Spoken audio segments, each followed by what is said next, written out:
Olá, bem-vindo ao episódio 387 de Vida nos Trilhos.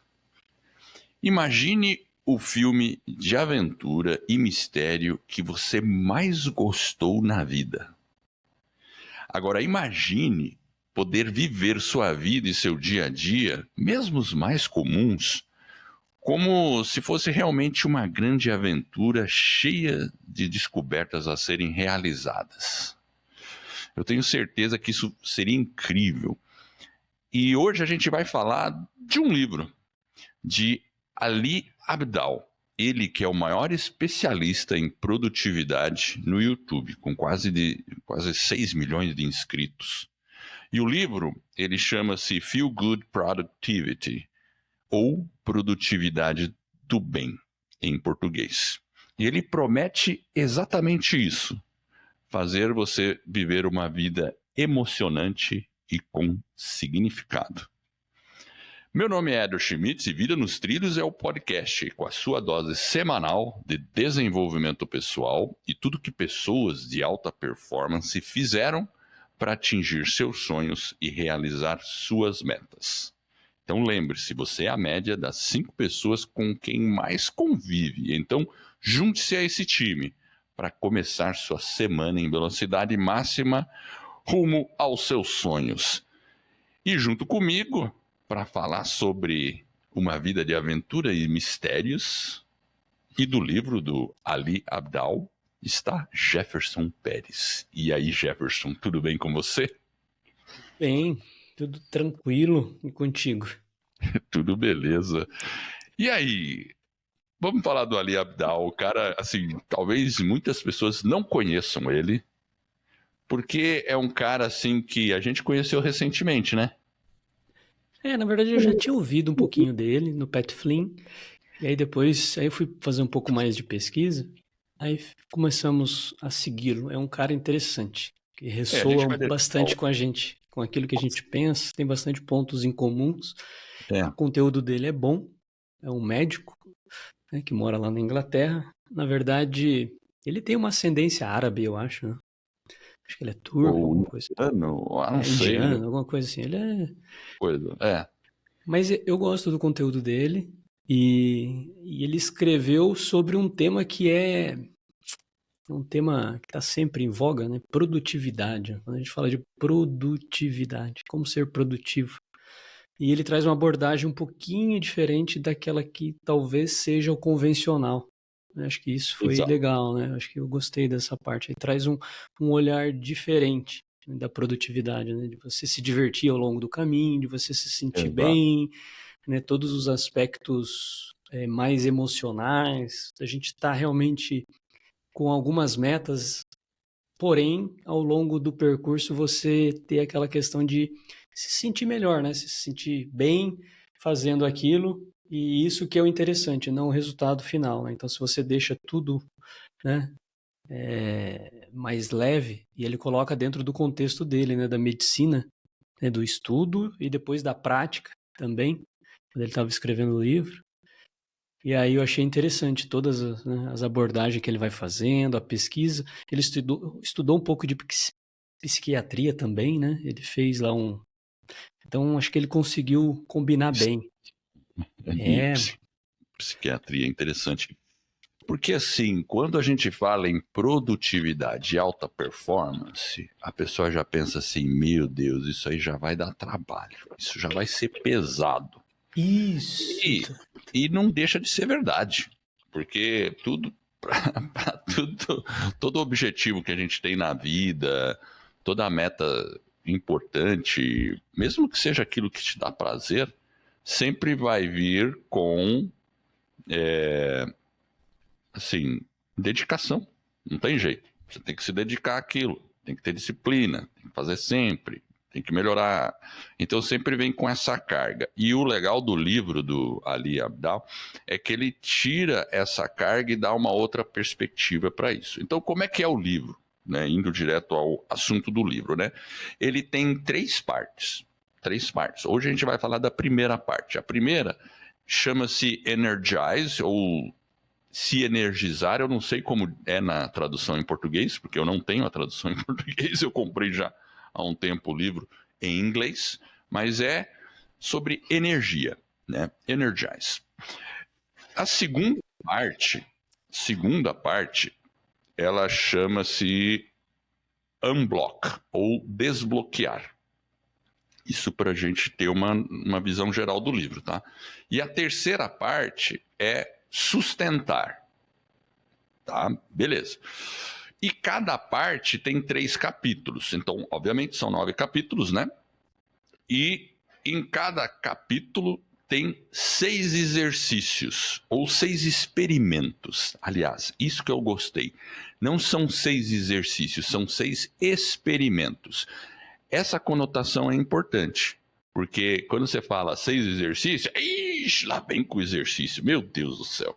Mas não, quando fala em experimento, já dá uma questão de curiosidade, de, vamos tentar, né? Vamos fazer esse negócio. E ele é muito prático, o livro. Então esse é o ponto legal. Então vamos falar sobre a primeira parte, Energize, e a primeira parte, como eu disse, como todas as outras, são divididas em 3 capítulos. E os 3 capítulos da primeira parte o primeiro é Play, ou brincar. O segundo capítulo é Power, poder. E o terceiro capítulo é Pessoas. Beleza? Então Beleza. vamos lá, Jefferson. Vamos falar sobre o primeiro, que eu acho que ele dá o tom do livro, que é o Play. O que é interessante também, Edward, eu até estava pegando aqui no livro, é que ele fala o seguinte, quando ele traz a questão da produtividade, antes da gente entrar, o que eu achei, assim, é que ele fala muito sobre a produtividade num sentido de preenchimento do ser humano, né, como propósito, como, né, você realmente buscar alguma coisa. E ele coloca que quando ele estava começando na medicina, ele tinha uma visão, e a hora que ele está lá dentro, ele começa a chegar no final do curso, ele tem uma visão um pouco diferente. Porque ele estava se sentindo muito ansioso, ele tinha lá o shift, lá, o turno da noite, então ele estava tomando muito café, e aí ele começa a pensar, puxa, mas trabalhar bastante é produtivo. E ele estava esquecendo do componente que ele fala, né, que ele coloca, que é ele é um approach, né, que é um sentido mais de entender o trabalho, mas como que você pode se sentir bem fazendo aquele trabalho. E ele cita vários exemplos. Eu acho que isso que me deixou bastante curioso do livro, porque às vezes a gente tem uma certa dificuldade de enfrentar o trabalho ou de encarar o trabalho com, né, de uma maneira mais leve. Então, e eu acho que esse foi o grande desafio. E ele cita vários exemplos. E uma coisa que a gente pode pensar é assim: imagina quando a gente vai aprender, sei lá, qualquer coisa, um esporte, sei lá, vou aprender a nadar. Então você pode ter 2 pessoas com comportamentos diferentes dentro da mesma situação. Um vai ser mais competitivo com ele mesmo, ele vai ficar irritado quando ele não consegue fazer os movimentos, ele não vai ter paciência, ele vai ficar impaciente com ele, vai se sentir ansioso.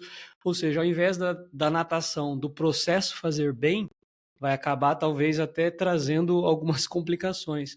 Ao passo que a abordagem do livro sugere algo diferente. Pô, beleza, eu vou lá, primeira coisa, eu vou me divertir. Então, se a gente pegar, o cara vai lá para se divertir, para relaxar, então já começa uma abordagem um pouco diferente. É claro, você vai aprender, você quer entender um pouco mais da técnica, nadar melhor. Então, ele traz todos esses elementos. Então, como que a gente pode deixar algumas atividades que talvez poderiam ser mais difíceis, mais desafiadoras, digamos assim, em algo mais leve, mais tranquilo, né? Você fazer mais dessa forma do que de uma forma, né, mais pesada. Eu acho que essa questão, essa abordagem da produtividade dele me deixou assim bem, falei, caramba, realmente, se eu estou me sentindo bem, se eu estou feliz, né, se eu estou, né, caminhando nesse sentido, eu acho que as coisas podem ser mais fáceis, né? Então, eu acho que essa abordagem eu achei bacana. Verdade. Ele, inclusive, fala muito no livro sobre um post-it que ele põe na tela dele ou no computador, sei lá, que é uma pergunta para ele mesmo. E a gente pode se fazer essa pergunta. Então ela é assim: o que eu poderia fazer para isso se tornar divertido? Olha só, hein? Então, toda vez que você está numa situação, e isso que ele fala nesse capítulo Play, No né? 1, né? Ali é a hora que ele começa, né? O primeiro capítulo. Porque o 1 é a base do livro, é você procurar se divertir em toda e qualquer atividade. Então você está fazendo uma atividade chata. Vamos falar uma atividade aí que, sei lá, lavar prato, varrer o quintal, passar roupa. Como você poderia tornar essa atividade divertida? Eu vou dar um exemplo prático. Quando eu casei, eu e minha esposa lá, a gente dividiu, já falava, vamos dividir as tarefas. Né? Beleza, você faz isso, eu faço aquilo e tal. E eu falei, não, tudo bem, eu posso passar roupa, não tem problema. Beleza. E passar roupa não é algo simples, né? Demorado, aquela coisa, né? Mas quando eu pensei nisso, eu já estava com uma segunda intenção. Eu falei, bom, beleza, eu monto a tábua na sala, ligo o meu aparelho de som e vou ouvir música enquanto, né? Naquela época a gente não tinha celular, ó, eu tô falando disso lá, né, em 94, gente, 1994, 95. Então, eu fazia isso, eu ficava na sala, punha o meu aparelho de som, punha um LP, um disco, um LP, e começava a ouvir música e ficava lá passando roupa enquanto eu ouvia a música. Era assim que a gente ouvia a música, não tinha celular, fone de ouvido, nada disso, né? Então isso era bacana. Então eu procurava, de maneira inconsciente, fazer daquela atividade chata divertida. E isso a gente pode extrapolar para várias áreas da nossa vida. Então, você que está aí nos ouvindo, pense aí, aquela atividade bem chata. O que você pode? Você pode, ao lavar louça, que é uma coisa chata, ou varrer o quintal, ou até mesmo passar roupa, ouvir o nosso podcast, por exemplo, que vai ser divertido enquanto você faz uma atividade que não é muito legal, certo? Mas claro que tem outras atividades, e ele discute muito isso no livro, né, Jefferson? A questão da atividade dele na medicina ali e tal, né? Porque é muito carregado ali o ambiente dele, né?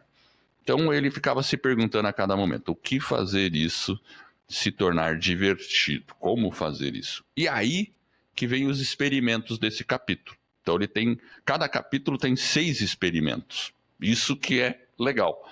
Então, assim, e o primeiro experimento eu acho que é joia, assim, é muito bacana. Você tem aí o primeiro experimento, Jefferson? Você lembra? Eu não lembro, mas manda aí. Eu vou falar. É escolher o seu personagem. Eu não estava falando de aventura? Na abertura eu não falei como você pode viver como se fosse uma grande aventura, e isso é legal. Pensa no filme de aventura que você já viu. Sério mesmo, cara, quando eu estava, meu primeiro trabalho aqui em Curitiba, eu lembro que eu gerenciava uma área que chegou a ter 300 funcionários. Uau. Foi assim, grande, né? Porque foi a explosão da telecomunicações, quando teve a privatização. E claro que eu não gerenciava os 300 diretamente, né? Eu tinha alguns gerentes, né, que eu gerenciava. E engraçado que foi um desafio, eu era bem jovem, né? Então, isso foi em 97. E aí, então tinha uns 3, 4 gerentes e tal, e a gente coordenava toda a área, né? E eu sempre pensava assim, nossa, aqui eu pareço que eu sou o Capitão Kirk da Enterprise, porque sempre tem um pepino para resolver. E eu exatamente me via assim muitas vezes. Eu falava, cara, eu tô tendo que ser o Capitão Kirk, porque eu tô na ponte de comando, um monte de pepino, cara, não, aconteceu isso aqui. O cara da engenharia, deu pepino aqui, não sei o que, né? Então, assim, você vê que quando eu li esse capítulo dele, eu lembrei exatamente disso. Eu falei, caramba, gente, eu já certamente, de maneira meio intuitiva, eu já fiz isso, sabe, Jefferson? Você já pensou assim, como um personagem na sua vida, ou não? Eu confesso que não. Eu acho que essa parte primeira aí do play, talvez as outras duas ali, o power e o people, é mais tranquilo. Mas o play, para mim, é um desafio. Você encarar, né, o mundo corporativo, às vezes, nesse sentido. Para mim, eu pessoalmente tenho mais, assim, quando você lê, né, e tem momentos que talvez a gente consegue deixar o trabalho nesse sentido do play, né? Mas para mim eu acho mais difícil. Eu tenho uma certa dificuldade em fazer isso. Eu confesso que não é tão simples. A forma com que ele sugere, aquilo que você falou, né? Ele traz esse conceito dos experimentos e ele cita lá no livro uma das partes lá que ele estava lá na época do Covid, na confusão do hospital. Ele ia lá na máquina de café ou chá, trazia o chazinho para as enfermeiras, né, e aí ele acabava ficando amigo delas, né? Porque o médico tem aí existe uma certa, às vezes, Hierarquia. hierarquia, e às vezes ele falava, pô, deixa eu me aproximar delas, elas que acabam ajudando e tornando o meu trabalho mais simples, mais fácil. Então ele reconhecia o trabalho que elas faziam, e aí ele conseguia, né, dentro desse aspecto, brincar com elas. Era o momento que ele tinha talvez, de sair um pouco daquele ambiente. Imagina uma emergência de hospital, na época do Covid, enfim. E ele conseguia trazer isso. Então eu acho que essa questão de colocar o personagem, né, e você usar, é uma abordagem interessante. Eu confesso que eu tento fazer isso, mas não tem sido fácil, não. Acho que é mais Não. desafiador. E ele cita, então, e para ajudar, o Ali cita alguns personagens ou tipos de personagem que você pode buscar. Então, por exemplo, eu vou citar alguns aqui que eu acho que essa parte é bem importante. Então, o primeiro experimento é você, naquele dia do seu trabalho, vai lá e fala, então eu vou encarnar um personagem. Beleza. Então, qual que você pode escolher? Tem o coletor, que é aquela pessoa que gosta de colecionar, organizar, buscar plantas raras, explorar as coisas, né? Então é o coletor. Tem o competidor, o cara que gosta de jogos, esporte, que sente satisfeito ao competir e ganhar.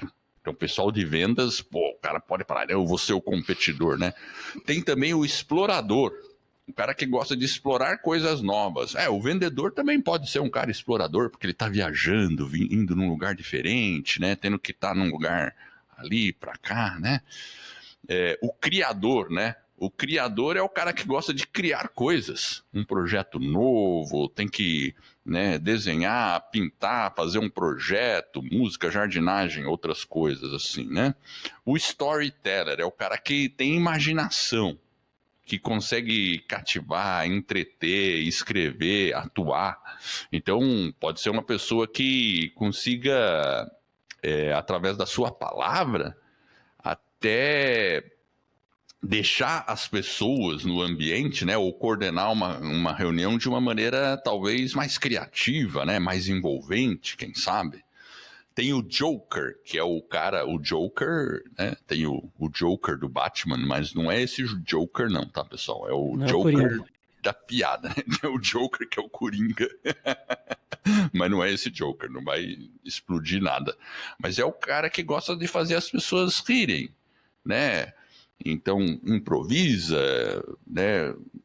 E tem o diretor, né? O diretor é aquele cara que gosta de planejar, né? Tal, que, né? Quer tá tudo dentro dos papéis, dividir atividades, né? E tem o último, que é o kinestete. Que eu não sei nem como pronunciar essa palavra em inglês aqui também. Kinestet, ou kinestésico, né? Em português existe kinestésico, é a pessoa que gosta da atividade física, como acrobacia, ginástica, tal, né? Aí pode até falar, pô, mas o que tem a cobracia a ver com o meu trabalho, né? Mas depende do trabalho, né? Se você, por exemplo, tem que viajar muito, você pode até pensar que toda essa movimentação que você tem que fazer, andar, tal, né? Seja parte da sua diversão. Mas, enfim, esses personagens todos aqui são uma referência. Eu, por exemplo, lá atrás pensei no Capitão Kirk da Jornada nas Estrelas. Mas cada um pode lembrar de um personagem e falar, pô, legal, vou pensar que eu sou esse personagem. E de repente ali, e claro, né, a gente tem que fazer tudo isso quando a gente fala se divertir, mas se divertir com responsabilidade. Ele também fala de voltar a ser um pouco criança, mas não né, quinta série, né? Assim, né? Né? Não fazer besteira, assim, né? Do estilo fazer as coisas com responsabilidade, com essa leveza. Então, eu posso dizer, faz diferença, sabe? Diga aí. Eu acho que a palavra responsabilidade caiu bem aqui nessa abordagem, porque imagina o seguinte, a proposta é encarar o trabalho como uma brincadeira, né? E a ideia é simples, né? Se a gente olhar, como que a gente pode fazer isso ficar mais agradável, menos estressante?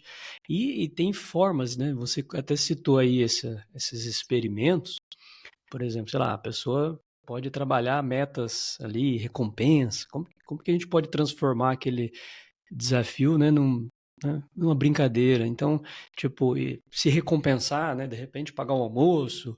E uma coisa que eu acho que é uma questão que traga um sentido de ser saudável também. Então, a gente, né, com os colegas ali, e tornar aquele momento mais emocionante. Uma coisa que eu lembro que ele fala é incorporar os hobbies. Ele fala um pouquinho disso aí, né? Nesse sentido de que como que talvez a gente traga. Acho que ele fala, ele faz desenho, né? Ele gosta de desenhar também, assim. Então ele fala, sei lá, a pessoa que desenha, que ela é habilidosa, talvez nas anotações ela pode trazer um pouco do desenho, né? Ela tá ali, ela faz um rabisco, ao invés dela fazer um rabisco, ela pode fazer um desenhozinho. Então, pode parecer algo simples, mas que realmente ajuda a tornar o trabalho um espaço mais agradável, né?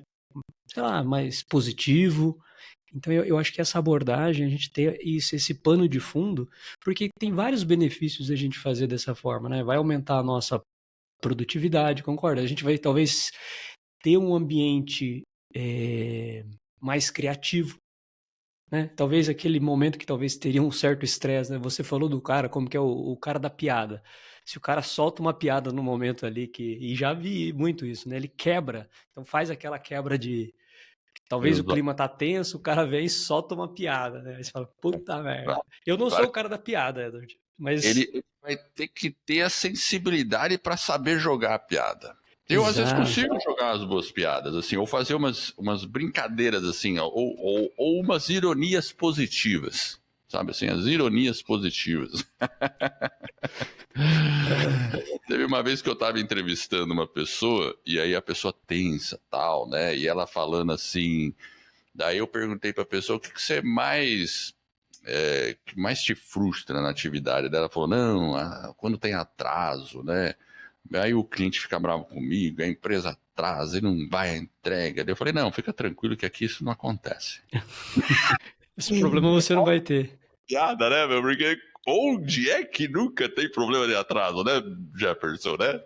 Mas eu já fiz essa piada, mas eu falei, a minha piada foi o contrário. Eu falei, ó, aqui atrasa toda hora. Vai ser o pior momento que você vai viver na sua vida. Você tem certeza que é isso que você precisa, né? Aí o cara, Pois é, eu o cara faço. já fica.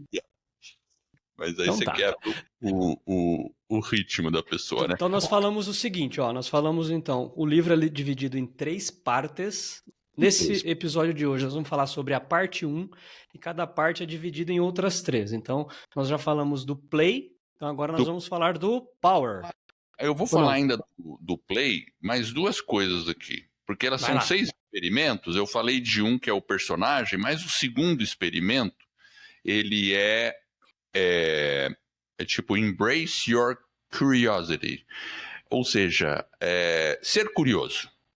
Abraça a curiosidade. Sabe assim, seja curioso.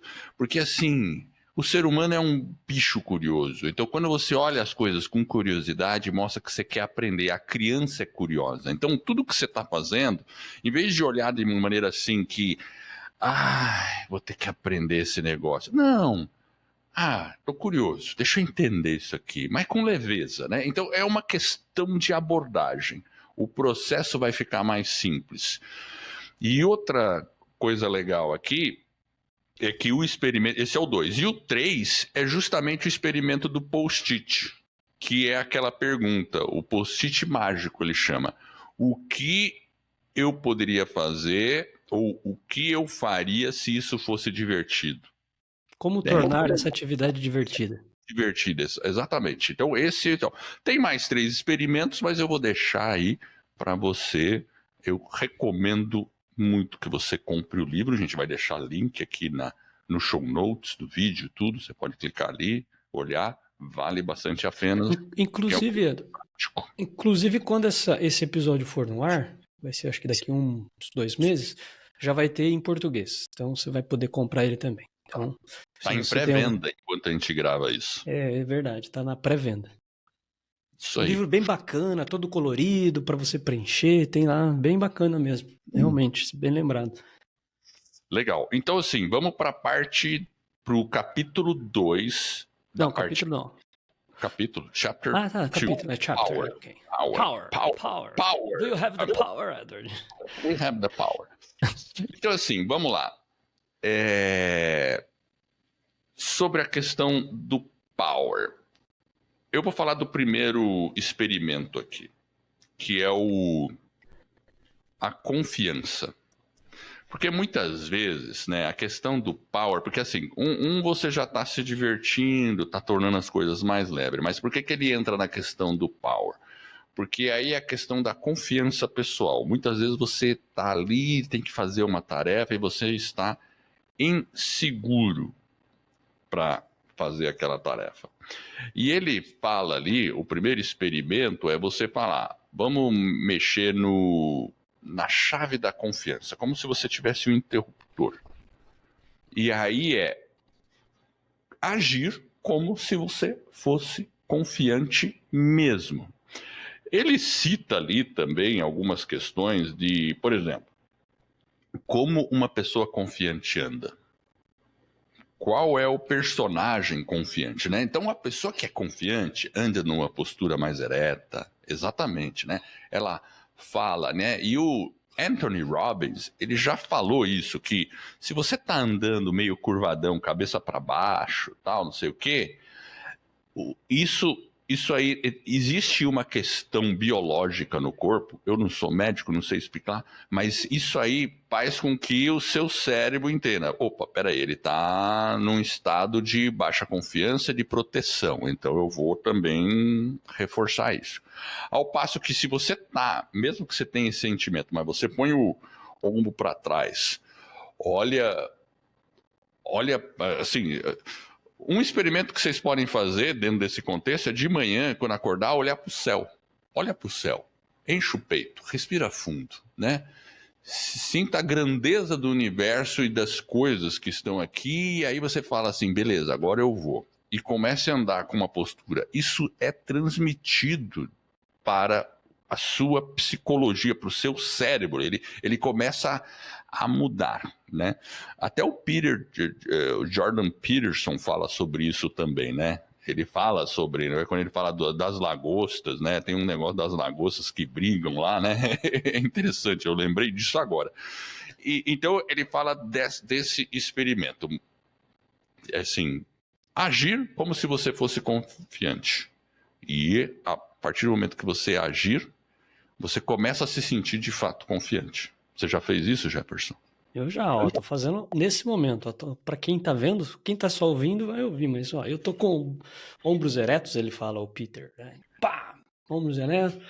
Eu acho que essa questão do poder, né, que ele tá muito ligado à parte da confiança, ele comenta no livro também que tá um pouco ligado àquela mentalidade um pouco mais positiva. Então, realmente a abordagem dele é visualizar, quando você se visualiza sendo talvez um mentor, ensinando outra pessoa ali que está no seu trabalho. Então, é realmente você se tornar, né, fazer talvez algumas autoafirmações positivas para você ter aquela sensação de poder, e não o poder no sentido negativo, que você pode, enfim, que você precisa de poder, não, é no sentido mais individual mesmo, de ter confiança. Eu acho que essa questão da confiança, ser positivo, ele está nessa sensação de empoderamento, de você se auto-empoderar. E aí você pode ter várias abordagens, né, para poder fazer isso. Enfim, aí você tem que se imaginar. E os experimentos, eles trazem muito isso, né? Como que eu posso né, fazer para me sentir mais empoderado. Tem uma pesquisa que ele cita no livro que é bem interessante. É uma experiência mesmo, que foram selecionados estudantes, né?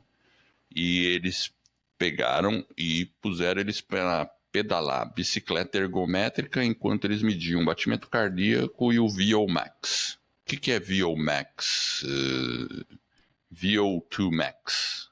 O que é o VO2 max? Explica aí que você sabe o que é isso.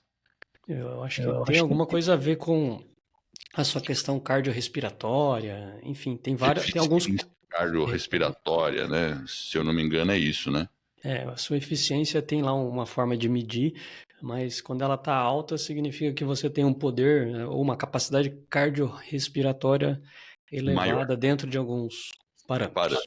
Beleza. Então eles fizeram isso aí. E aí eles dividiram, depois que os estudantes tinham pedalado lá por um tempo, né? Dividiram em 2 grupos. O grupo A e o B, onde eles falaram, pessoal do grupo A, vocês foram os mais aptos do teste. Pessoal do grupo B, vocês foram menos aptos. Beleza? Beleza. O B e o A. Exatamente. O B, o B para baixo, o A para cima. Tá? Beleza. E beleza, né? Aí depois, 3 dias depois, eles voltaram para outra sessão.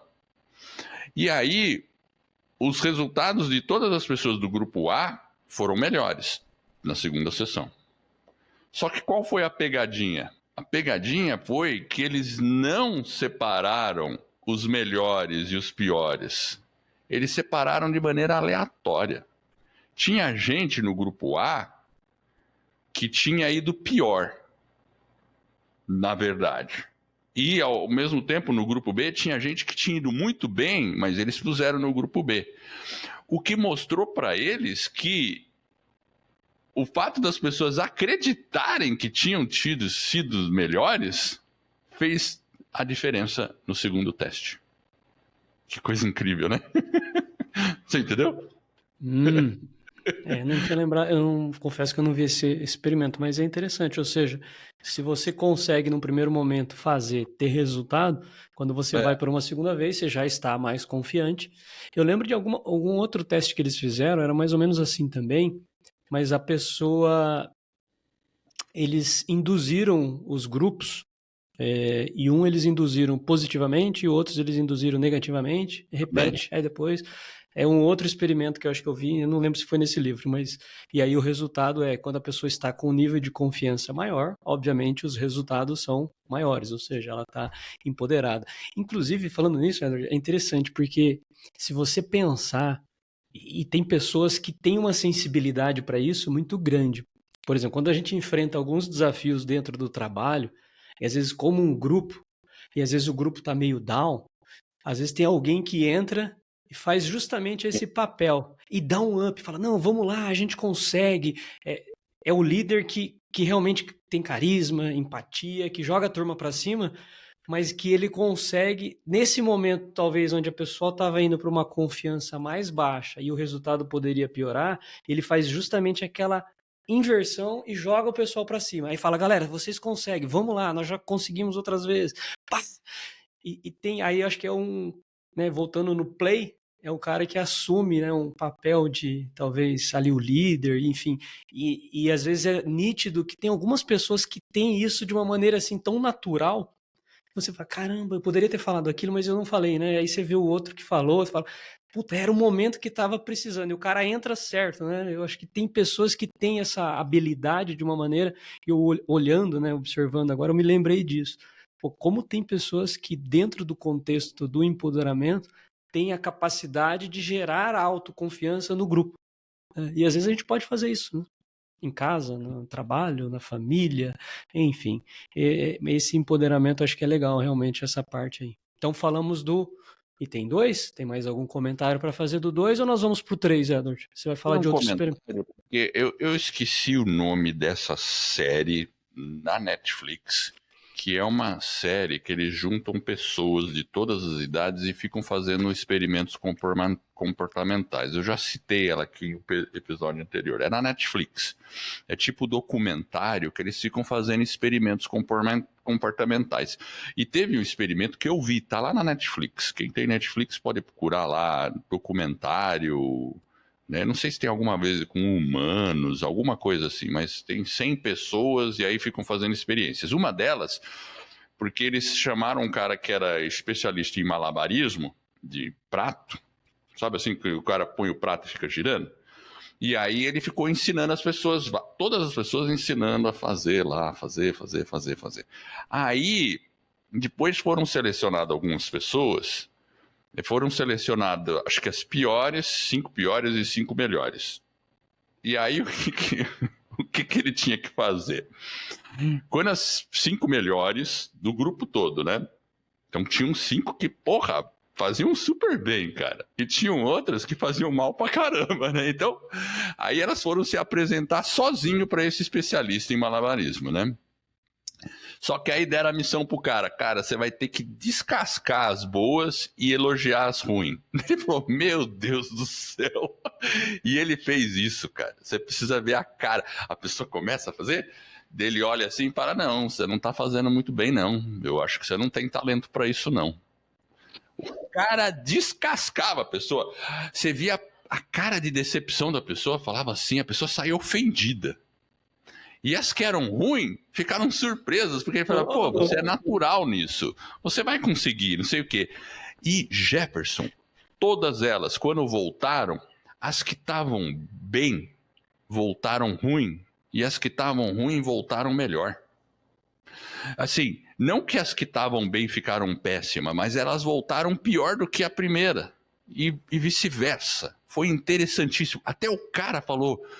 Nossa, eu não tinha ideia de como a minha atitude poderia influenciar a performance de uma pessoa.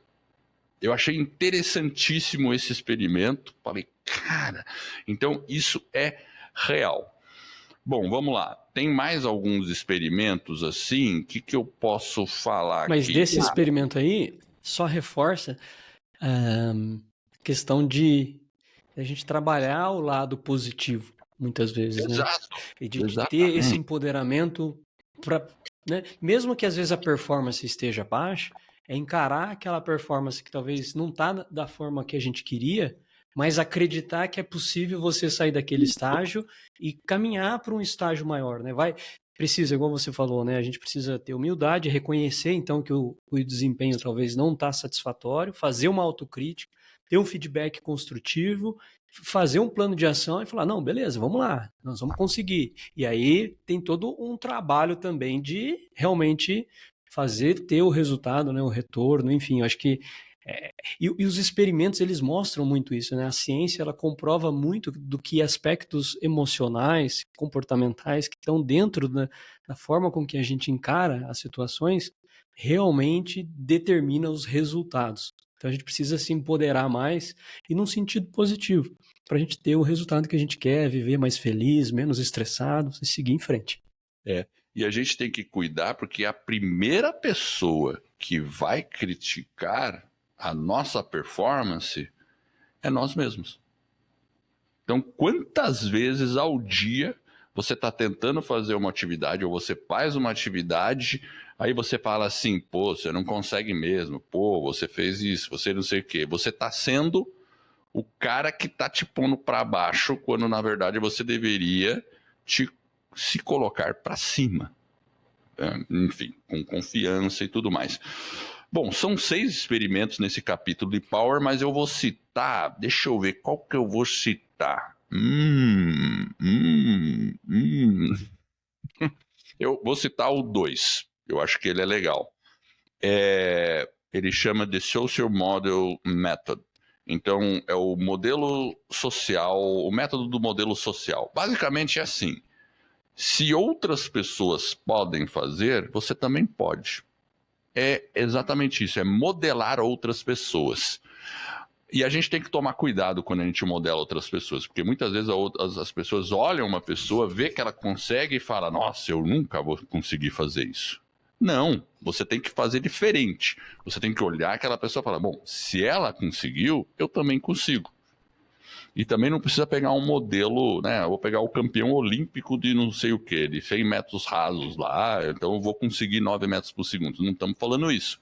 Estamos falando de uma performance de uma pessoa que tem um pouco melhor do que você fala, pô, se ela conseguiu, eu também consigo. Então, fazer essa modelação é um segundo exercício. Tem outros aqui muito interessantes, mas eu vou deixar aí para você, ao comprar o livro, né, que eu recomendo altamente, possa desfrutar aí. E importante, né, na questão da modelação, se a gente, muitas vezes, agora nessa era do digital, a gente confunde muito o palco com o bastidor.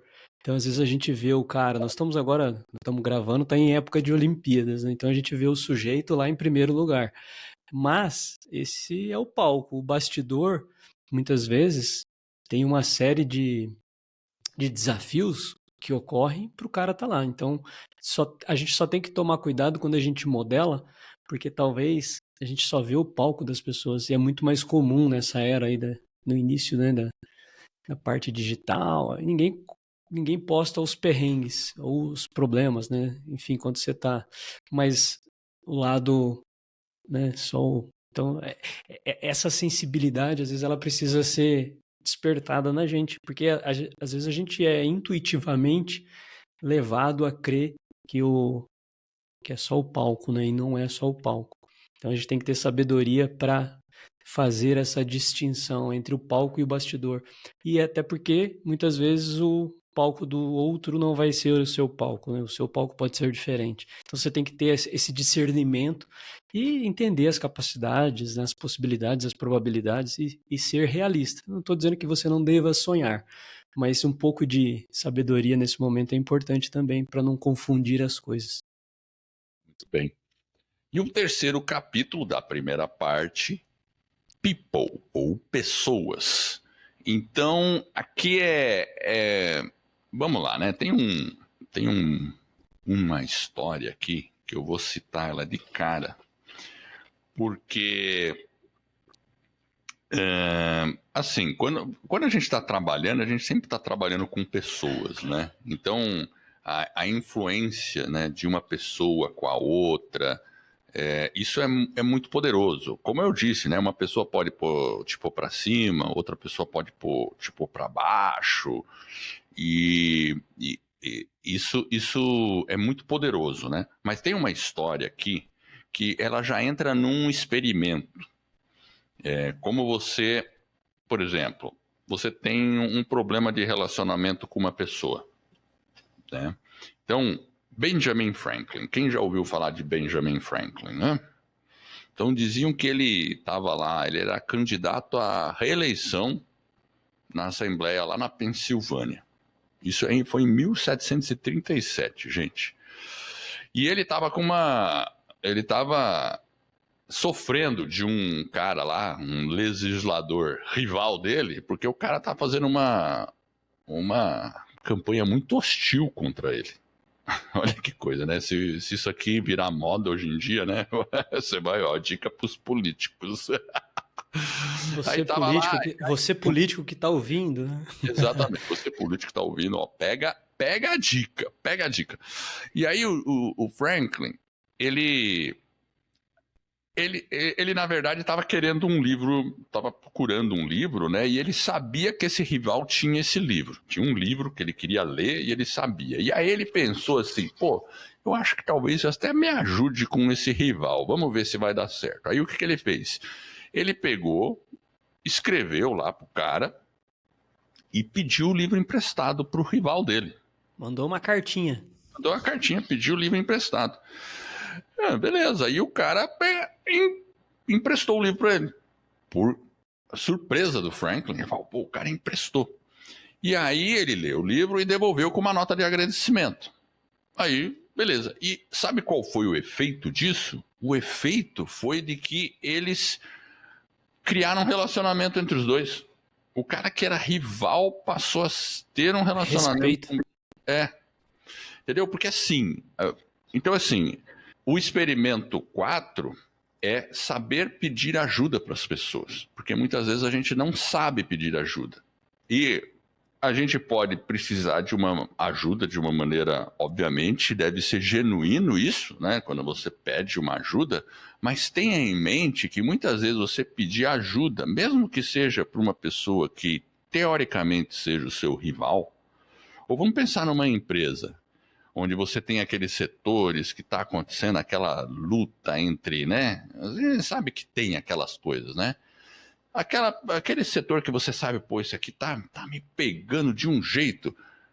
Faça um outro approach, em vez de você ir no combate, tente um dia pedir ajuda para ele.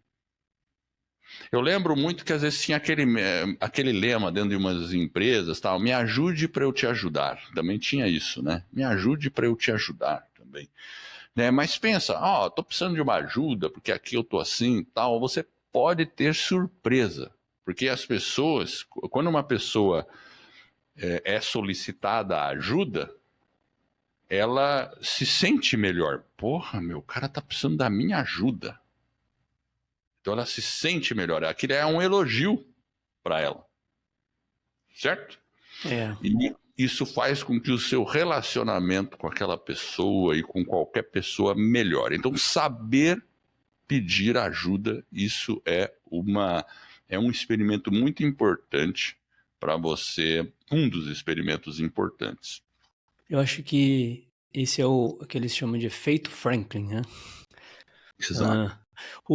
Eu acho que quando ele comenta também dessa questão das pessoas, né, que ele fala bastante que as conexões sociais elas são, né, imprescindíveis, e são fundamentais para a gente se relaciona, a gente vive, né, dentro de comunidades. Então, uma maneira da gente, né, se empoderar, né, se energizar, é cercar, né, de pessoas muitas vezes também que te colocam, né, para cima e não pessoas que talvez te coloquem para baixo, né? Criar um ambiente mais positivo, eu acho que mais colaborativo, trabalhar junto, né? E aí você consegue tá mais motivado. Concordo que é muito melhor você trabalhar nesse tipo de ambiente, né? E quando a gente tem esse senso de, né, você falou às vezes, tem uma rixa entre um e outro, mas se você tem um senso de que a gente está num barco só, é o comum, né? Então aí tem que ter o suporte mútuo, né? Ele é uma via de mão dupla. Então a gente tem que tratar essas relações de uma maneira profissional, né? Você falou, né? Aí autêntica, a gente tem que ser realmente genuíno, talvez, digamos assim, nessas interações, mas elas têm que permitir o apoio, né? Esse suporte que eu acho que é importante dentro dessas conexões. E a rede, as pessoas têm que servir também para isso, não só para estar ali no dia a dia, às vezes nos momentos difíceis, nos momentos bons, mas como que a gente consegue criar um ambiente que essa rede se apoie, né? Então os relacionamentos eles precisam ser mais positivos, eu acho, né? Se a gente tiver, né, sempre em confusão, em conflito, isso não faz com que cresça, né? E claro, os conflitos e as confusões, elas precisam existir muitas vezes para a gente também não se acomodar e às vezes para o resultado final ser positivo, porque ele é comum o resultado, né? Quando a gente está num trabalho, a gente tem que olhar aquele resultado que é comum, mas às vezes as pessoas olham muito de uma maneira talvez individual, né? Ou para o seu lado e não vê o lado do outro. Às vezes eu tinha um diretor que uma vez falava assim: você tem que ter a capacidade de se colocar no sapato do outro, né? Então, às vezes, quando a gente tá, então tem que ter essa sensibilidade, mas eu acho que tem que sempre contar com pessoas para apoiar, né? Verdade.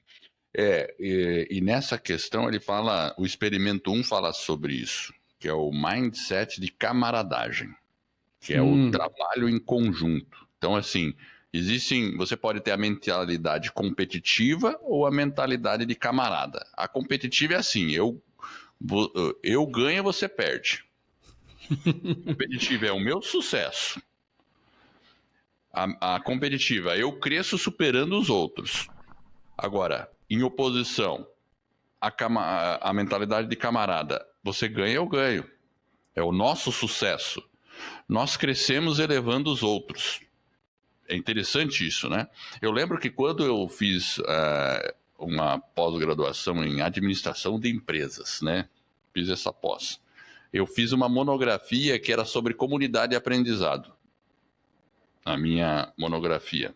E foi interessante porque eu pesquisei muito o trabalho de Peter Senge sobre essa questão dos como que o trabalho, né, comunidade de aprendizado, o que significa isso? Significa que uma banda de música é o melhor exemplo. Que muitas vezes eles se unem com um propósito e ao longo do processo a banda vai crescendo. Ela vai aprendendo todos eles juntos e mais rápido do que se eles fossem sozinhos. Então, a comunidade de aprendizado, uma comunidade que aprende. Então, você transformar a sua equipe numa comunidade que se apoia e que aprende junto mais rápido.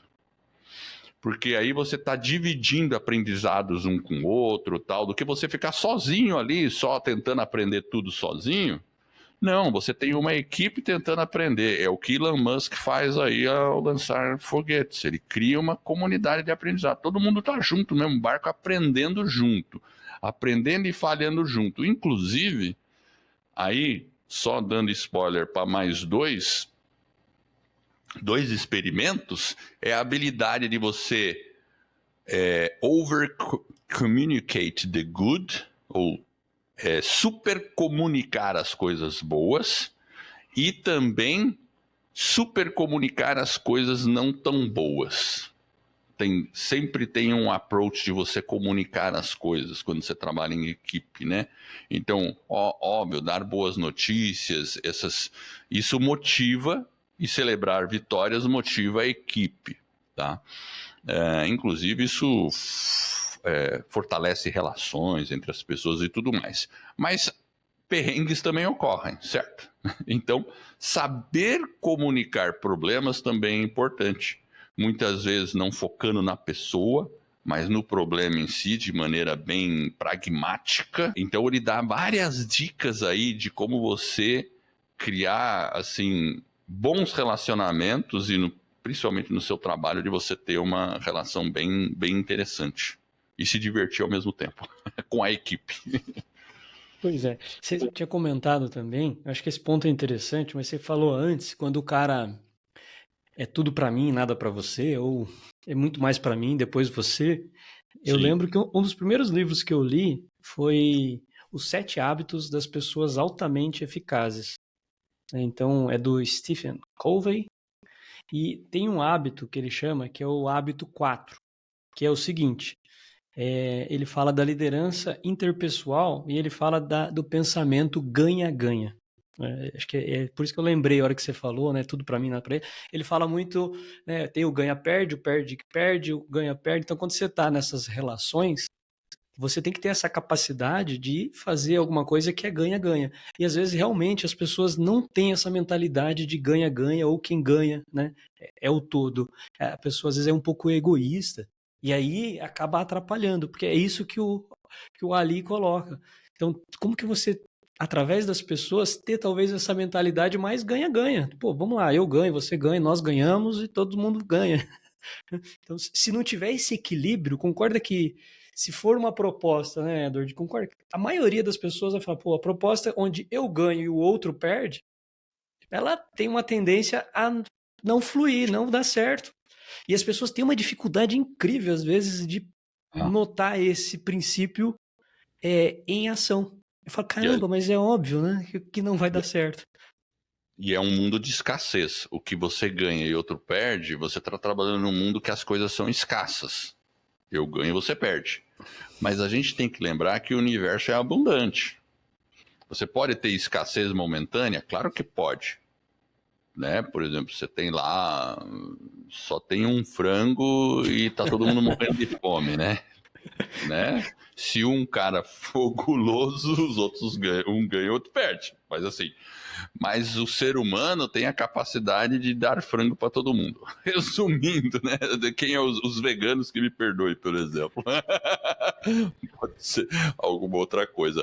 Mas assim, a ideia é essa: a gente tem a capacidade de encontrar meios para que exista abundância para todo mundo, porque o universo é gigantesco e, enfim, a gente sabe que na prática isso é uma verdade.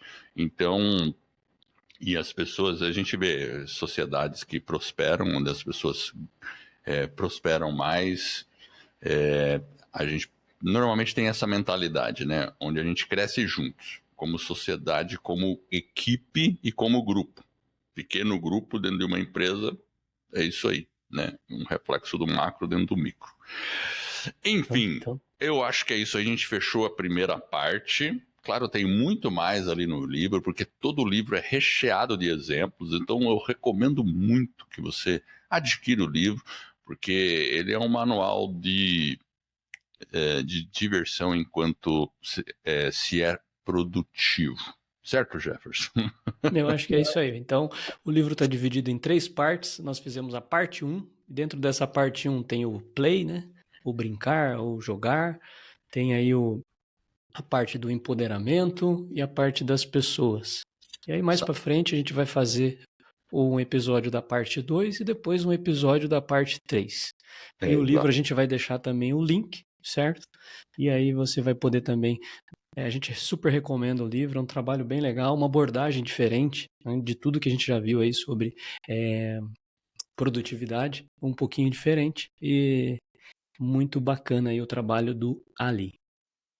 Perfeito. E se você quiser conhecer a nossa comunidade do Vida nos Trilhos, você pode acessar vidanostrilhos.com.br/comunidade. A gente tem uma comunidade, sim, para atingimento de metas e de pessoas que trabalham em direção a um único propósito, ou vários propósitos, né? Mas entra lá, vidanostrilhos.com.br/comunidade. E eu quero agradecer você que está nos ouvindo. Eu espero de coração que esse episódio e todos os outros que a gente vem ou já produziu ajude você a colocar a sua vida nos trilhos, rumo às suas mais justas aspirações. Se você gostou, clica lá no joinha, curte, compartilhe, faça uma avaliação 5 estrelas. Tudo isso vai permitir que a gente fique mais conhecido e dessa forma você vai estar nos ajudando a ajudar outras pessoas a colocarem aí as suas vidas nos trilhos. Esse é um movimento que se inicia, então fique ligado aí nos próximos episódios acessando o nosso site, vidanostrilhos.com.br. Eu agradeço por essa audiência, pela sua audiência e por essa jornada que está apenas no começo. Vida nos Trilhos, você no comando da sua vida.